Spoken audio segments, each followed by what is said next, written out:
मानव जीवात्माओं को जगा करके निज धाम पहुंचाने के महासंकल्प के साथ इस धराधाम पर उतरे अनादि महाप्रभु दया सागर परम पूज्य स्वामी जी महाराज के पावन चरण कमलों में अनंतों अनंत प्रणाम।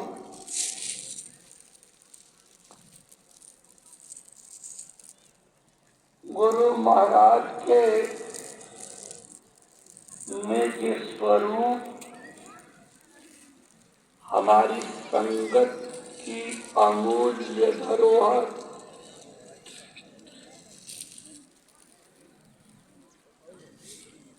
संस्था प्रमुख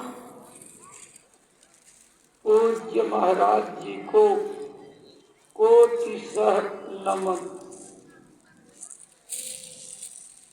संस्था और ट्रस्ट के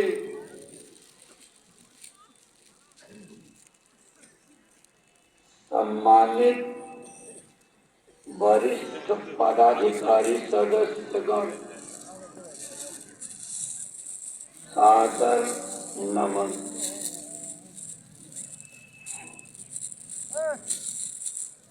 आप सभी गुरु महाराज के दरबार में दया कृपा पाने की इच्छा से पधारे सम्मानित प्रेमी भाई बहनों, सत्संग प्रेमी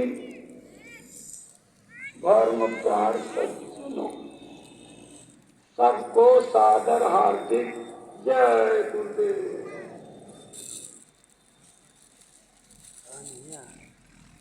प्रेमी भाई बहनों, आज 24 दिसंबर सन 2023 रविवार की प्रातःकालीन वेला है। जय गुरुदेव आश्रम मथुरा के जय गुरुदेव नाम योग साधना मंदिर के पीछे जय गुरुदेव मेला मैदान में हम सब लोग उपस्थित हैं। आज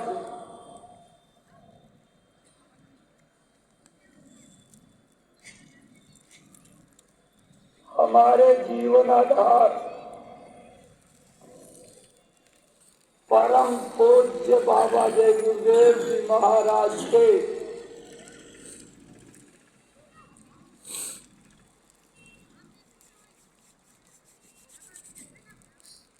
गुरु महाराज पूज्य पाद स्वामी भूरेलाल जी महाराज यानी दादा गुरु जी महाराज के 75वें पावन वार्षिक भंडारा महापर्व का आखिरी यानी 5वां दिन है।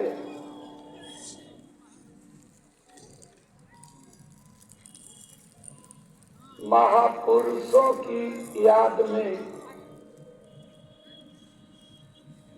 जो पर्व महापर्व मनाए जाते हैं उनकी एक निश्चित तारीख होती है।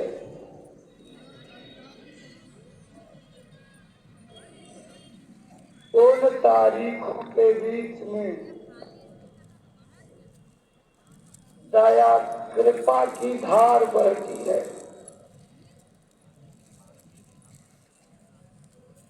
और उस धार से हमारे जीवन के खोट यानी पाप कर्म बड़ी तेजी से झड़ते हैं। इसलिए प्रेमियों को अपने घरों से संकल्प बना करके चलना चाहिए कि जब तक गुरु महाराज का संकल्प है उतना समय हम जरूर देंगे।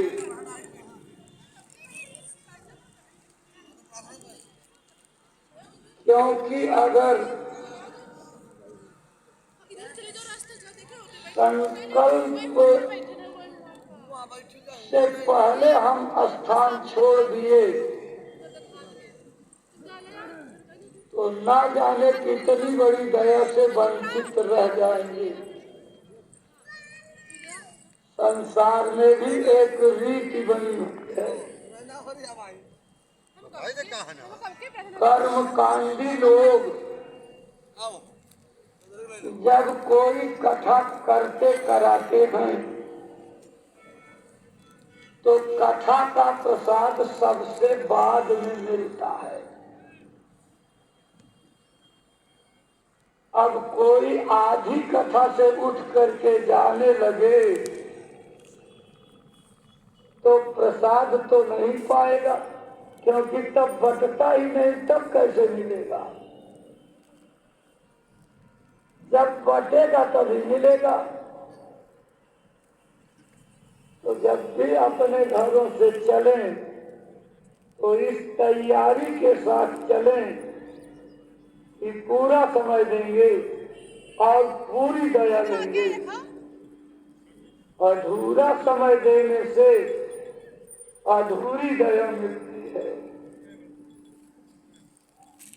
जबकि मन का वहम है कि हम जल्दी जा करके घर का काम आगे बढ़ा लेंगे। काम आगे बढ़ाने वाले हम आप नहीं हैं। काम आगे बढ़ाने वाले गुरु महाराज हैं। हमारे आपके जीवन की गाड़ी तब तक भले हमारे द्वारा चलती थी, तब तक गुरु नहीं मिले थे। लेकिन जब गुरु महाराज मिल गए तो हमारी सब कुछ की जिम्मेदारी उनकी हो गई।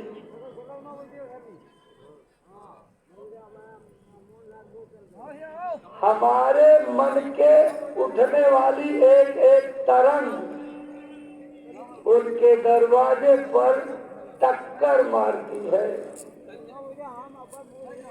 और वो सुनते हैं। ऐसा नहीं कि वो अंधे और बहरे। अनेकों प्रेमियों ने इस बात का अनुभव किया। व्यवहारिक रूप से वो हमारी अंदर की आवाज को सुनते हैं।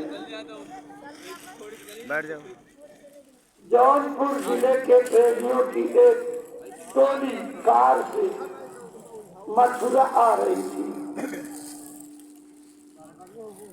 यही लगभग औरैया और इटावा के बीच में लोगों ने चर्चा की, देखो देखो आगे दुकान आ रही है, कुछ नमकीन खा लिया जाए।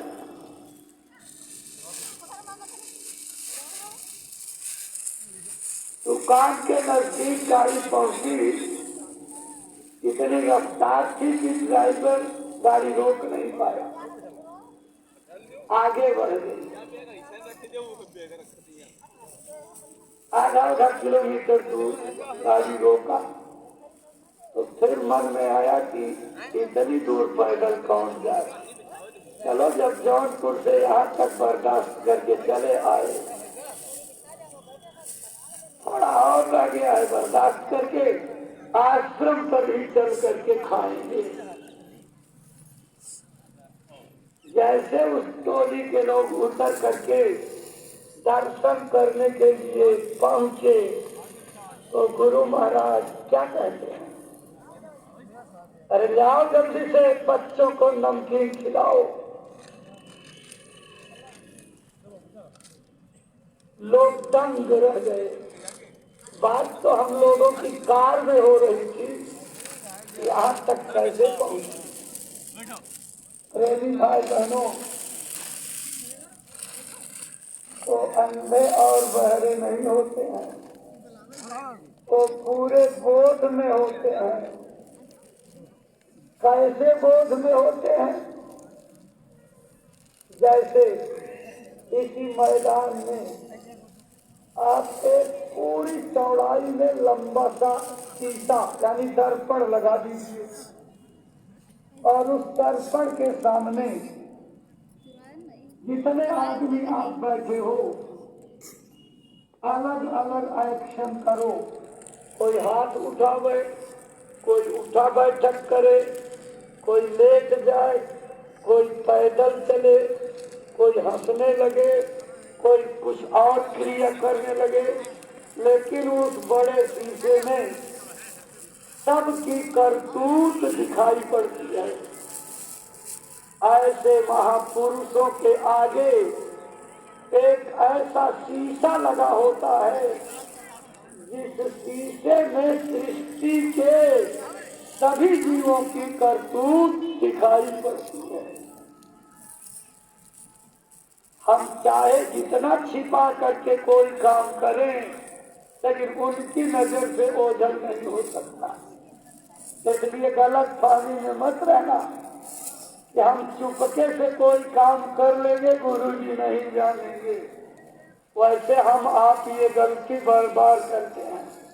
सत्संग तो खूब सुनाते हैं, गुरुजी अंतर्यामी हैं, गुरु महाराज सर्वदर्शी हैं, वो अंधे और बहरे नहीं हैं, उनके पास अनंतों आँख अनंतों कान हैं, वो सब कुछ सुनते सब कुछ देखते हैं। लेकिन जब मन के वशीभूत हो करके गलती करने का अवसर आता है, हमारे मन पर इस ज्ञान के बोध पर पर्दा पड़ जाता और हम ये मान लेते हैं ये गुरुजी नहीं देख रहे हैं, या अपनी तरफ से ज्यादती करके ये कह देते हैं कि स्वामी जी थोड़ी देर आप ओट में बैठ जाओ, हमको ये मन की गलती कर लेने दो। कितनी बड़ी चूक में हो आप। कभी महापुरुष को अंधा और बहरा नहीं समझना चाहिए। उनकी नजर हमारे ऊपर हरदम है।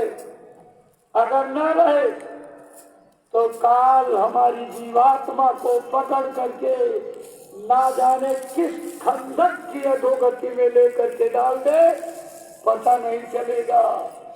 क्योंकि जब महापुरुष जीवों को पकड़ते हैं, अपनाते हैं, तो अपनाए हुए जीवों के लिए ये उनका संकल्प हो जाता है।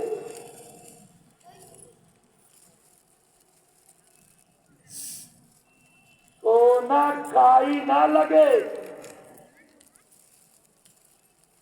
लोहा खुन नहीं खाए, बुरा भला जो गुरु भगत कबह नरक ना जाए। उनके अपना लेने का, उनके नामदान देने का इतना बड़ा असर हो जाता कि अब वो 84 की जोड़ी में नहीं जा सकते। जब तक भजन करके आपका कल्याण नहीं होगा, तब तक बराबर मानव जोड़ी मिलती रहेगी। ये उनकी कृपा नहीं, उनके अपनाने और नामदान देने का परिणाम होता है। आप अपनी बात तो छोड़ दीजिए, महात्माओं से स्पर्श किए हुए 84 के कोई जीव फिर 84 में नहीं जाते। अगर वो किसी पेड़ का फल खा ले, किसी गाय का दूध पी ले, किसी पेड़ की सब्जी खा ले, किसी के ऊपर प्यार से हाथ रख दे, नदी या तालाब में हाथ धो दे, चलते समय उड़ती चिड़िया पर नजर पड़ जाए और 2 शब्द बोल दे, देखो देखो चिड़िया उड़ रही है, केवल इतने मात्र से इतनी बड़ी दया उनकी 84 चाहे जितनी लंबी सूची हो, खत्म। अगला जन्म उनको मानव जोनी का मिल जाएगा। यही मथुरा है। यहीं पर अपने दादा गुरु जी यादगार का टूटा फूटा कुआं अब भी मौजूद है, जिसकी लीलार पर बैठ करके दादा गुरु ने स्वामी जी से कहा, बच्चा पानी निकालो, प्यास लगी है। तो स्वामी जी लोटा और डोरी साथ लेकर के चलते थे। डोरी लटकाई, कुएं से पानी निकाला, पानी मुंह में लेकर के कुल्ली करने लगे और कुल्ली करके कुएं के बाहर नहीं, कुएं के भीतर कुल्ली डालने लगे। लोटा पकड़ा के कुल्ली करें और कुल्ली कुएं में डाल करके फिर लोटा लें। स्वामी जी की नजर पड़ी, उसमें हजारों लाल लाल पतली पतली कीड़ियां रेंगने वाली। स्वामी जी ने कहा, हजूर बड़े कीड़े हैं इसमें। दादा गुरु का चुप रहो, अभी काम कर लेने दो। कई बार कुल्ली कुएं में कर लिया। स्वामी जी ने समझा कि मेरी बात दादा गुरु नहीं समझ पाए, तो फिर से अर्ज किया, हजूर इस पानी में बड़ी कीड़ियां हैं। दादा गुरु गंभीर होकर के बोले, बच्चा दखल मत दो, मैं तुम्हारे लिए संगत तैयार कर रहा हूं। संगत, ये सब देश के कोने कोने में मानव शरीर के रूप में पैदा हो जाएंगे।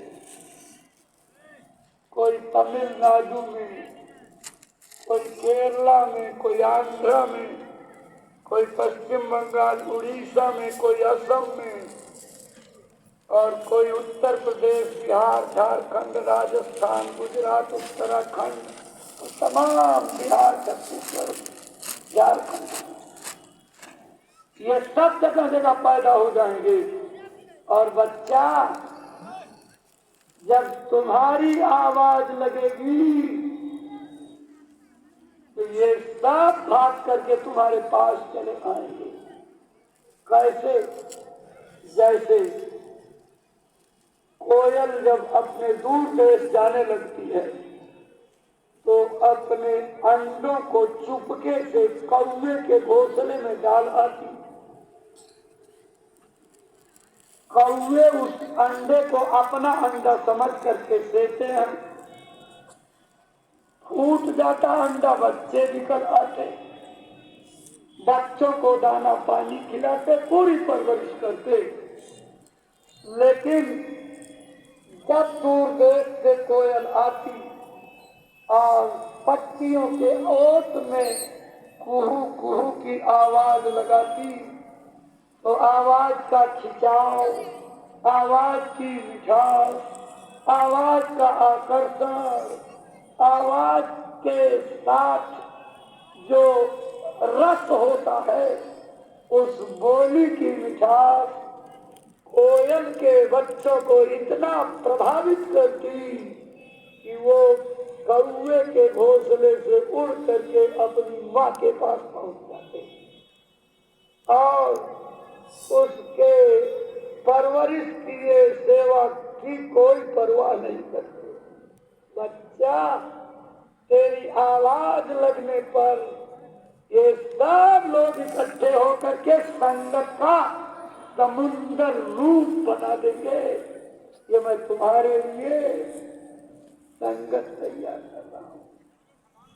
जब चलते रास्ते में वो राम की घोड़ियों के झुंड, जिसमें हजारों हजार राम की घोड़ी सिजाई जिसको कहते हैं, रास्ते में आ जाती तो चलते चलते जानबूझ करके दादा गुरु उनके ऊपर पैर रख देते। तो स्वामी जी पीछे से कहते, सरकार सरकार ये गिजाई है, मर जाए, तो रहो, इनका कल्याण हो जाएगा। स्वामी जी ने कहा, जब मैं पीछे से गौर से देखता था तो एक भी गिजाई उसमें मरी नहीं नजर आती थी, सब चलते फिरते दिखाई पड़ते थे। और गुरु महाराज यानी दादा गुरु जी कहते थे, हो गया ना तुम्हारा काम, अब ये सब तुम्हारे साथ आकर के लग जाएंगे। चलती चींटियों के झुंड पर पैर रख देते थे। नहर बगल से किरौली के गुजरती थी, उसकी पुलिया के पास बैठ करके घंटों अपने पैर को डाल करके उसी में हिलाया करते थे, हाथ धोया करते थे। पूछने पर मौज से बताते थे, इस नहर का पानी जहां तक जाएगा, नाले में, नदी में, समुद्र में, वहां तक के सारे जीव अपनी 84 पार करके मनुष्य शरीर में आ जाएंगे।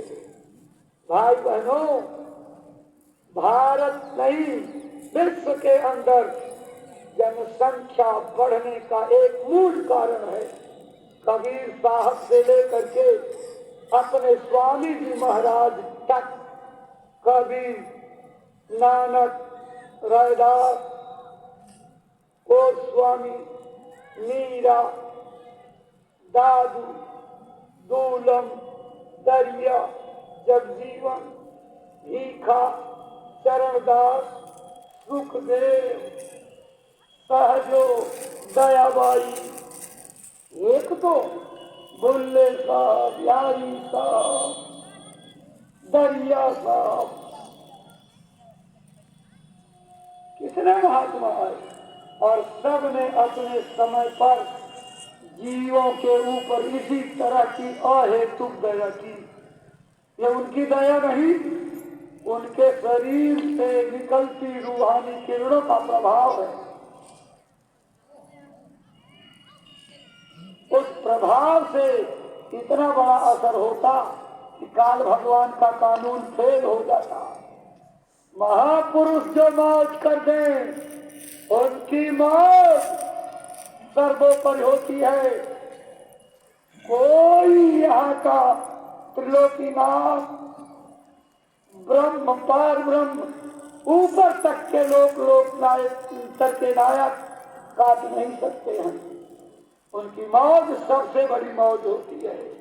उस समय के जीवात्माओं के बादशाह हुआ करते हैं, उनसे बड़ा सृष्टि में है ही नहीं कोई, और उनकी जो मौज हो जाए उस मौज को काटने वाला कोई नहीं। एक वाकया आपको सुनाऊं। नानक जी महाराज अपने अपनाए हुए जीवों को लेकर के सत्यलोक जा रहे थे। जब सत्यलोक के रास्ते में जाते हैं तो वहां बाईं बगल नरकों के चिल्लाने, चीखने, रोने, विलाप की आवाज आती है। उनके एक प्रेमी को ध्यान विलाप की तरफ चला गया। वो रुक करके झांकने लगा, देखा ओहो कितने लोग इसमें दुष्ट कष्ट पा रहे हैं। वो थोड़ी देर वहां रुक करके उनकी पीड़ा से हमदर्दी जताने लगा, आह भरने लगा, अरे इतना कष्ट इनको है। तब तक नानक जी अपने पूरे अपनाए जीवों को लेकर के आगे चले गए। तो जैसे जेल की बैरक में सुबह शाम गिनती होती है, कोई कम तो नहीं हुआ, ऐसे थोड़ी दूर जाने पर नानक जी ने अपने जीवों की गिनती की, एक जीव कम निकला। बड़ी चिंता हुई, ये तो मेरा संकल्प ही अधूरा रह जाएगा। लोगों को वहीं रोक करके पीछे लौटे, लौट करके खेतों अंतर्जामी मालूम था ये यहाँ फंस गया। तुरंत वहां पहुंचे और उसकी पीठ पर हाथ रख करके ठोका, अरे बच्चा तुझे आगे चलना, तू यहाँ रुक गया। उसने कहा स्वामी जी इतनी पीड़ा। नानक जी ने कहा बच्चे ये अपने किए गए कर्मों की सजा पा रहे हैं, तुम इनकी तरफ मत देख, तुझे आगे चलना है, तेरी मंजिल आगे है, तेरा घर आगे है,